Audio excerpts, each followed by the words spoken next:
ఓం సాయిరామ్. అందరికీ నమస్కారం. మన ఛానల్కి స్వాగతం.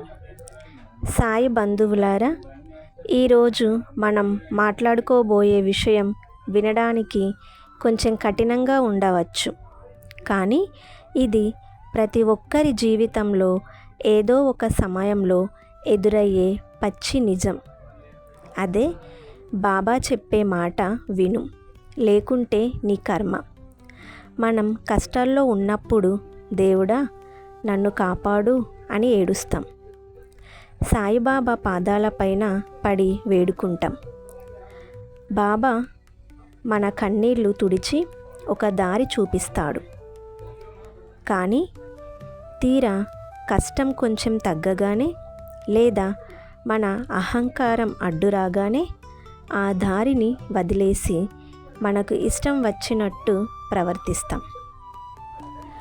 ఆ తర్వాత మళ్ళీ కష్టాల పాలవుతాం. అప్పుడు బాబా ఏం చెప్తారు? నేను చెప్పేది వింటే విను, లేకుంటే అది నీ కర్మ అని వదిలేస్తారు.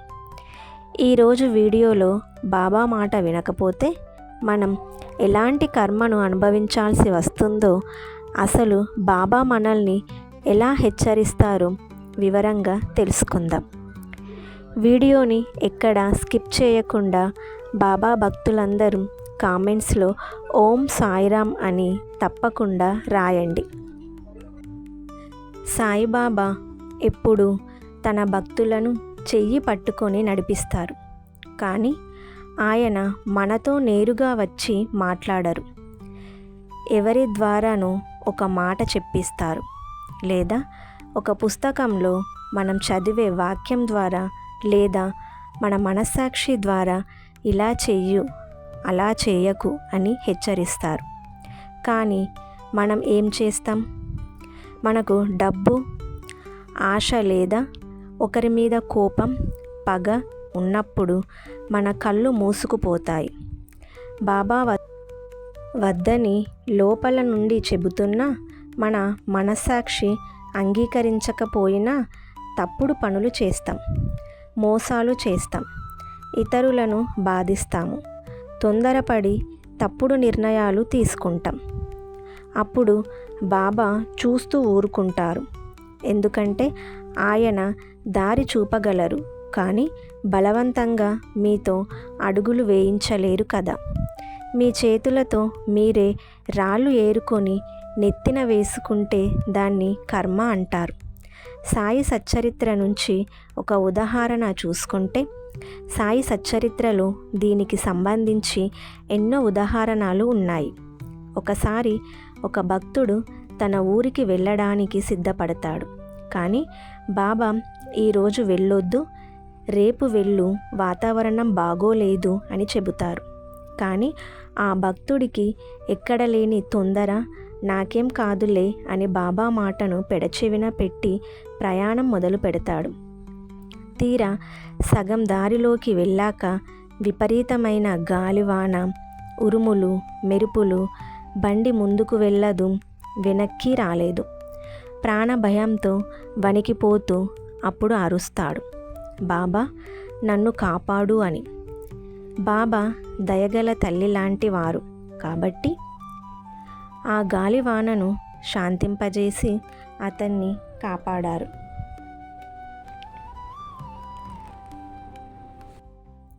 కానీ ఇక్కడ మనం అర్థం చేసుకోవాల్సింది ఏమిటంటే, బాబా మాటను వినకుండా మన అహంకారంతో వెళ్తే మనం సృష్టించుకునే ఆ కష్టమే మన కర్మ. మీరు అడ్డుదారిలో వెళ్ళిన ప్రతిసారి ఆ కర్మ మిమ్మల్ని వెంటాడుతూనే ఉంటుంది. మరి కర్మను ఎలా జయించాలి? మరి కర్మను అనుభవించక తప్పదా అనుకుంటే, బాబా మాటను ఎలా వినాలి? చాలా సింపుల్ మిత్రులారా. బాబా మనకిచ్చిన 2 ఆయుధాలు శ్రద్ధ, సబూరి. మీ జీవితంలో ఏదైనా ఒక పెద్ద నిర్ణయం తీసుకునే ముందు బాబా పటం ముందు నిలబడి 1 నిమిషం ఆలోచించండి. నేను చేసే ఈ పని వల్ల ఎవరికైనా అన్యాయం జరుగుతుందా? నేను ధర్మబద్ధంగా వెళ్తున్నానా అని మిమ్మల్ని మీరు ప్రశ్నించుకోండి. మీ మనస్సాక్షి వద్దు అని చెబితే అదే బాబా మాట. ఆ మాట వినండి. అలాగే కష్టాలు వచ్చినప్పుడు ఓపిక పట్టండి. Short cuts వెదకకండి. మీ ఓపికే మీ కర్మను దహించి వేస్తుంది. అలా కాకుండా నేను నా ఇష్టం వచ్చినట్లు బతుకుతాను, గుడికి వెళ్ళి 2 కొబ్బరికాయలు కొడితే నా కర్మలన్నీ పోతాయి అని అనుకుంటే అది మీ మూర్ఖత్వం అవుతుంది. చేసిన పాపానికి శిక్ష, పుణ్యానికి ప్రతిఫలం ఇవ్వడానికి సాయిబాబా ఎప్పుడూ సిద్ధంగానే ఉంటారు. కాబట్టి మిత్రులారా,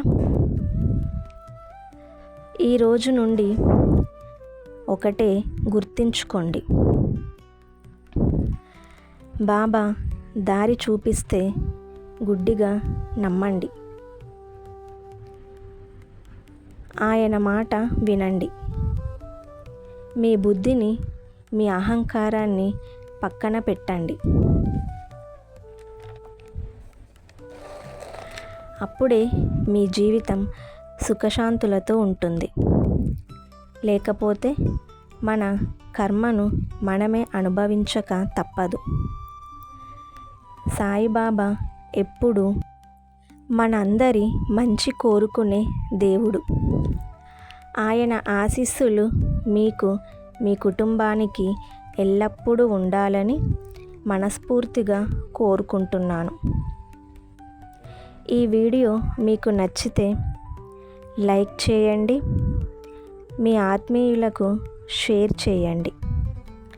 ఇలాంటి మరిన్ని సాయిబాబా సందేశాల కోసం మన ఛానల్ని సబ్స్క్రైబ్ చేసుకోండి.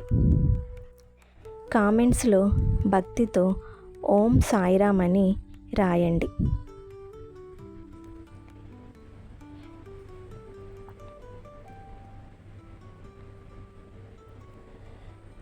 సర్వే జన సుఖినో భవంతు.